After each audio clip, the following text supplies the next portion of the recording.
Almost everyone is familiar with the Disney version of Mulan and its attempts of creative liberty and negative criticism. But if it weren't for the film, nobody would have known the existence of this epic and even drawn to its unique history.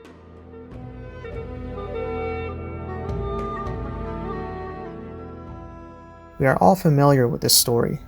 Mulan replaced her aging father to serve the country, disguised herself as a man, and fought bravely.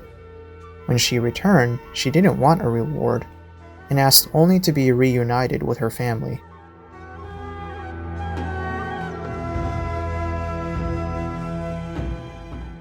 The original story is known as the Ballad of Mulan, and it was first referenced in a compilation of songs and books written by a monk in the 6th century.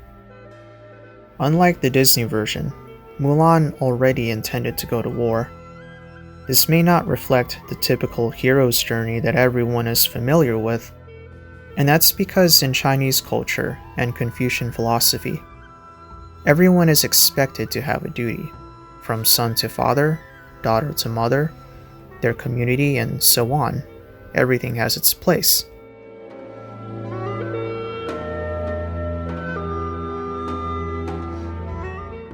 And so Mulan is no different.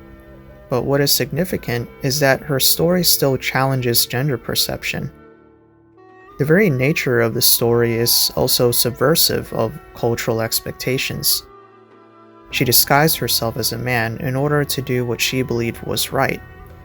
And when she returned, she again suspends everyone's expectations.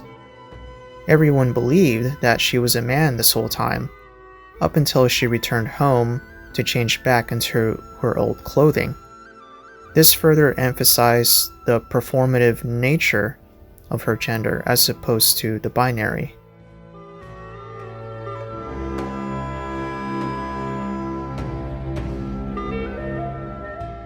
And what was beautiful to me in the Ballad of Mulan, when the story drew to a close, Mulan ends with this metaphor.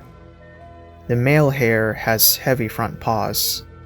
The female hare tends to squint. But when they are running side by side, close to the ground, who can tell me which is male or female?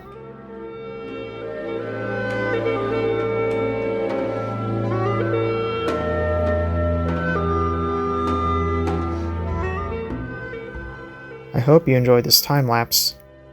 Leave comments below if you have any facts or interesting stories about this legend or character you want to share. See you on the next video.